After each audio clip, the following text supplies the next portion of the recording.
안녕하세요. 한국어 놀이터의 달쌤 안은영입니다.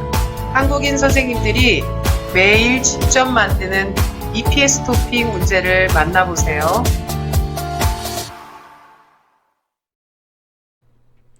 안녕하세요. 한국어 놀이터의 사자쌤 왕수아입니다. 지금부터 143일차 문제풀이를 시작하겠습니다. 2423번 김형자 선생님께서 내신 문제입니다. 다음 중 휴대용 가스를 고르라고 합니다. 휴대용 가스통과 가스버너는 한국에서 많이 쓰는 캠핑용품인데요. 집 밖에서도 간단히 불을 붙여 요리할 수 있도록 들고 다닐 수 있게 만든 작은 가스통입니다. 보통 부탄가스라고 많이 불립니다. 보기 1번에 휴대용 가스통이 나왔네요.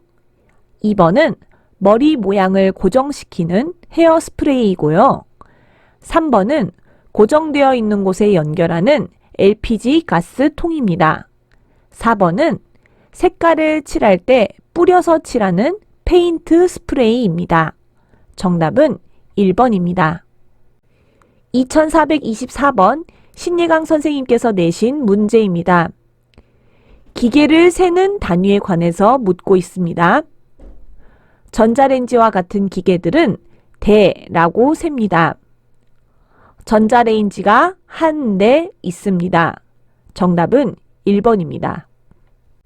2425번 김흥희 선생님께서 내신 문제입니다. 사진을 보니 남자가 침대 위에서 이불을 들고 있네요. 이불을 개거나 잘 펼쳐 놓으려고 하는 것처럼 보입니다.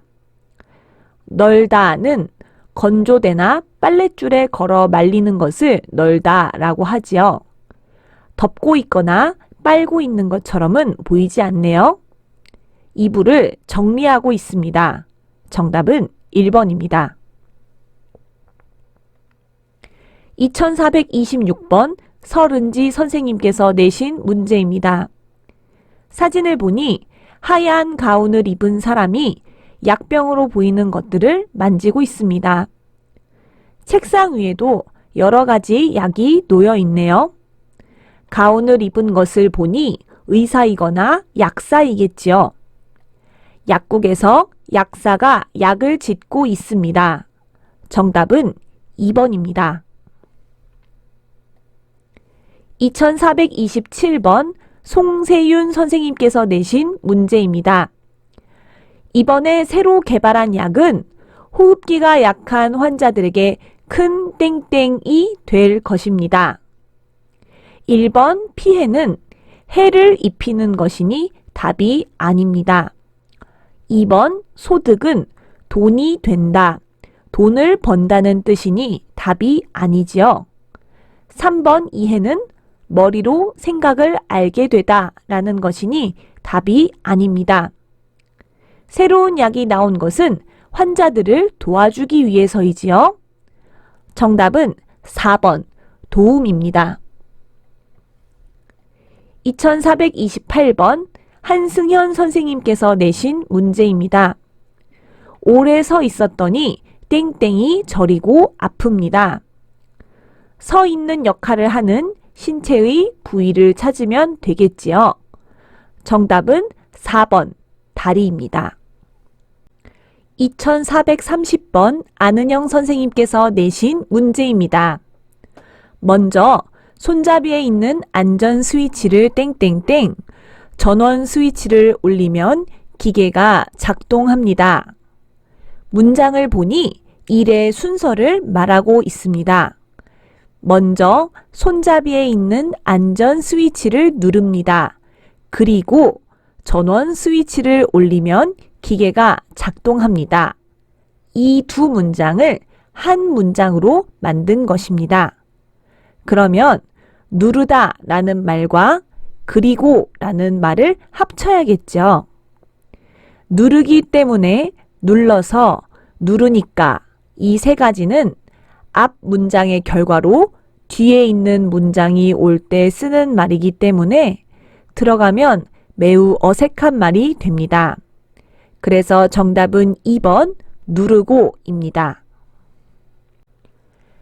2431번 서하늘 선생님께서 내신 문제입니다. 땡씨 동생은 어떤 성격이에요? 저는 조용한데 제 동생은 저와 반대로 매우 땡땡땡땡.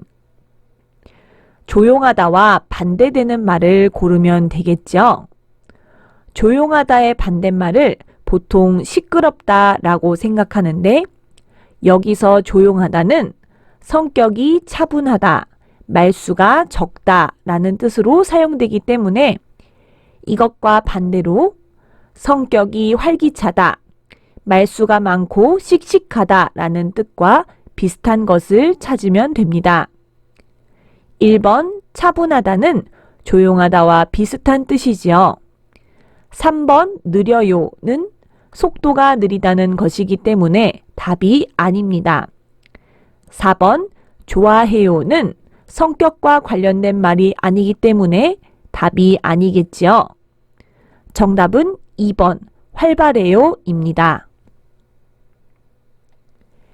2432번 임정호 선생님께서 내신 문제입니다. 제품을 자르는 땡땡을 할 때는 먼지나 가루가 많이 날립니다 라고 되어 있네요. 자른다는 말을 한자어로 절단하다 라고 합니다. 제품을 자르는 것을 절단 작업, 색을 칠하는 것을 페인트 작업, 기계로 눌러서 모양을 변하게 하는 것을 프레스 작업, 용접기의 열로 금속을 녹여서 서로 붙이는 것을 용접 작업이라고 합니다. 정답은 1번입니다. 2433번 왕수아 선생님께서 내신 문제입니다. 나의 대답에 대한 가의 질문을 고르는 문제입니다. 나의 대답을 보니 1반은 25,000원, 우등은 36,000원이라고 하네요. 가격이나 요금에 대한 이야기인 것을 알 수 있습니다. 1번이 답이 되려면 몇 번을 타면 됩니다 라고 대답해야 하고 3번이 답이 되려면 어디까지 갑니다 라고 대답해야겠죠. 4번이 답이 되려면 몇 분 혹은 몇 시간이 걸립니다 라고 해야 답입니다. 일반이나 우등이라는 단어를 몰라도 답을 맞출 수 있지만 좀 더 자세히 설명해 보겠습니다. 일반과 우등은 한국의 고속버스 종류를 말합니다. 한 지역에서 다른 지역으로 먼 거리를 갈 때 보통 고속버스를 이용하는데요. 일반 버스는 가격이 싸지만 좌석이 좁고 불편합니다. 우등버스는 가격은 좀 더 비싸지만 좌석이 넓고 편안하지요. 정답은 2번입니다. 2434번 박인선 선생님께서 내신 문제입니다. 이 표지는 무슨 뜻입니까? 표지를 보니 건물 내 흡연 금지라고 쓰여 있고요. 그 아래 과태료 10만원 부과됩니다 라고 쓰여 있습니다. 흡연 금지라는 것은 담배를 피우지 말라는 말이지요. 과태료는 법을 어겼을 때 내는 벌금을 말합니다. 담배를 피우면 과태료 10만원을 내야 합니다. 정답은 2번입니다. 2435번 김유선 선생님께서 내신 문제입니다. 이곳에는 독성 물질이 보관되어 있으니 주의하십시오를 나타내는 표지는 어느 것입니까? 어제와 그저께 문제를 꾸준히 풀어본 분들은 이 표지가 무엇인지 다 아시겠지요? 1번은 독성 물질 경고 표지판, 2번은 산화성 물질 경고 표지판, 3번은 인화성 물질 경고 표지판, 4번은 폭발성 물질 경고 표지판입니다. 정답은 1번입니다. 2436번 정재엽 선생님께서 내신 문제입니다. 다음 그림에 대한 설명으로 옳은 것을 고르라고 합니다. 그림을 보니 트럭의 뒤쪽에 있는 짐칸에 타면 안 된다는 내용입니다. 짐칸에는 사람이 타면 위험합니다. 짐만 실어야겠죠. 정답은 3번입니다. 2437번 오은선 선생님께서 내신 문제입니다. 다음 글의 내용과 같은 것을 고르라고 합니다. 보기를 볼까요? 1번 컴퓨터 수업은 2월에 시작해서 6월에 끝난다고 합니다. 교육 일정이 2월 6일부터 6월 27일까지이니 맞는 이야기네요. 2번 컴퓨터 수업은 주말 오전이 아니라 13시부터 15시, 즉 오후 1시부터 오후 3시까지 진행됩니다. 3번 컴퓨터 수업은 무료 교육이기 때문에 돈을 내지 않아도 됩니다. 4번 모든 직원이 무조건 컴퓨터를 배워야 하는 것이 아니라 배우고 싶은 직원이 자유롭게 신청할 수 있도록 되어 있네요. 그래서 정답은 1번입니다. 2438번 정숙경 선생님께서 내신 문제입니다. 다음 설명과 맞지 않는 것을 고르라고 합니다. 보기를 볼까요? 1번 설에는 사촌 형들을 봅니다 라고 되어 있는데 코로나로 인해 모임이 금지되었으니 볼 수 없지요. 맞지 않습니다. 2번 코로나19로 인해 5인 이상 모임이 금지되었으니 맞는 말이지요. 3번 이번 설에는 사촌 형들을 만나지 못합니다. 맞습니다. 4번 사촌 형들을 만날 수 없으니 회사에서 당직을 서겠다고 말했습니다. 정답은 1번입니다.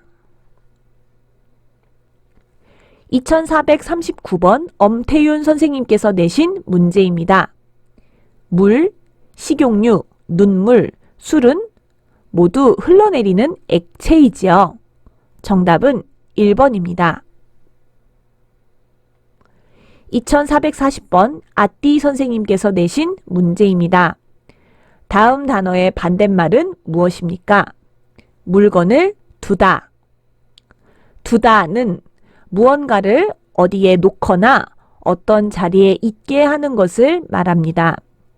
1번 지우다는 글씨나 그림, 얼룩 등을 닦아서 없앤다는 말이고 2번 탐내다는 어떤 것을 자기 것으로 만들고 싶어 한다는 말입니다.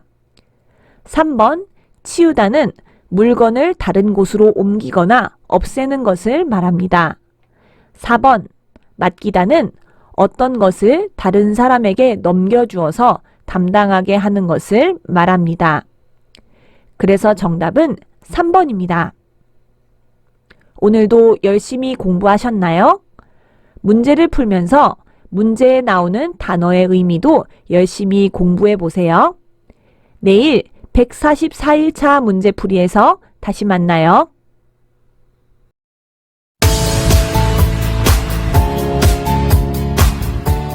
한국어 놀이터는 여러분의 꿈이 이루어지도록 열심히 돕겠습니다. 감사합니다.